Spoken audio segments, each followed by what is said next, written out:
अतीक अशरफ की मौत के बाद खुले मंच से सीएम योगी ने लगाई दहाड़। बाबा ने गुंडे माफियाओं को अपने कड़े तेवर से ललकारा। अतीक कांड के बाद से अपराधियों की बन गई घिग्गी।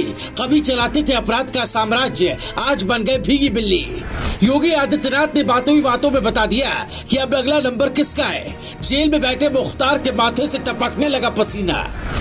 पहले बुलडोजर चलाकर मंसूबों के साथ साथ गुंडे माफियाओं की रीढ़ तोड़ी और अब एनकाउंटर से सीधा ऊपर का टिकट कट रहा है।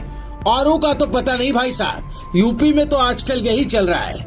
अतीक अहमद कांड के बाद पहली बार भरी सभा में खुले मंच से सीएम योगी आदित्यनाथ ने बयान दिया।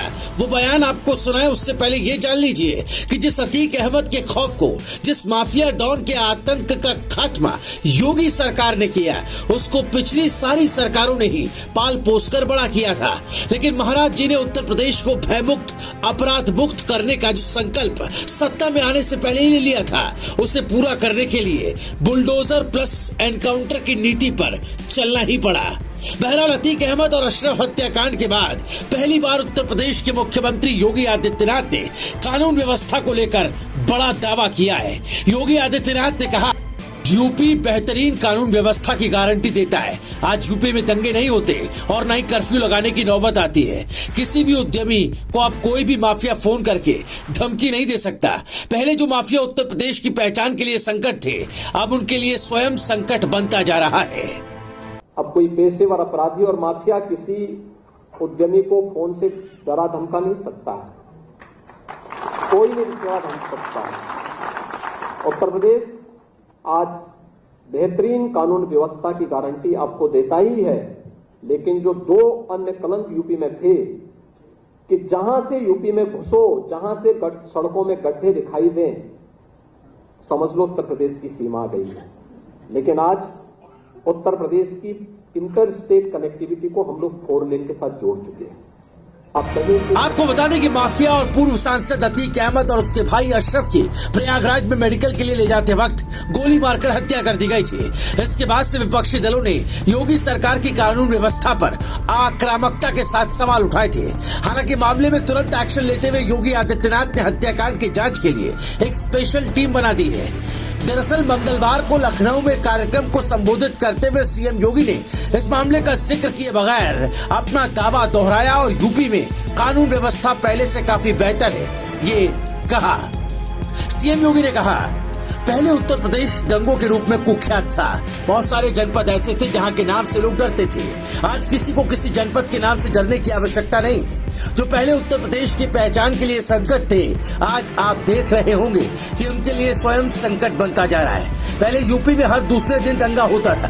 साल 2012 से 2017 के बीच में 700 से ज्यादा दंगे यूपी में हुए थे। साल 2002 से 2007 के बीच में 364 से ज्यादा दंगे यूपी में हुए थे। लेकिन 2017 से 2023 में एक भी दंगा यूपी में नहीं हुआ।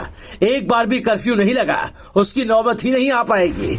अब कोई पेशेवर अपराधी या माफिया किसी उद्यमी को फोन करके धमका नहीं सकता है। उत्तर प्रदेश अब बेहतरीन कानून व्यवस्था की गारंटी आपको देता है।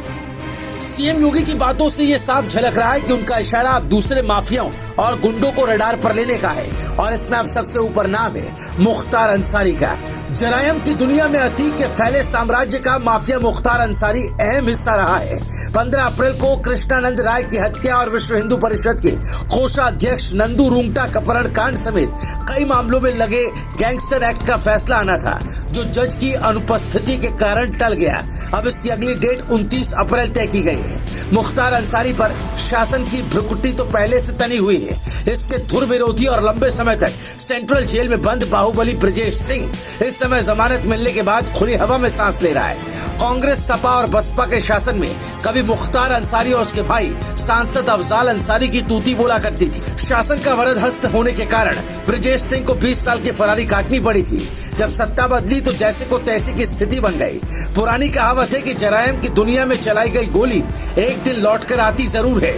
आज हालात कुछ ऐसे ही दिखाई दे रहे हैं। अब मुख्तार और उसके बेटे अब्बास अंसारी जिंदगी के लिए पनाह मांगते दिखाई दे रहे हैं। सूत्रों के माने तो अतीक अहमद की सल्तनत का मुख्तार अंसारी भी अहम हिस्सा रहा। मुख्तार अंसारी के साम्राज्य को बनाए रखने में अतीक ने मदद की। कभी भी दोनों के गिरोह में कोई टकराव नहीं हुआ। आज धर्म के आधार पर अलग अलग चश्मे से देखने वालों को वो दिन भी नहीं भूलना चाहिए। एक ही धर्म के दोनों बाहुबली जिसे चाहते थे घुटने टेकने पर मजबूर कर देते थे, बल्कि इन दोनों के बीच आने वाले का अंजाम भी दर्दनाक होता था। लेकिन आज खेल पलट गया है। Bureau report, news live TV.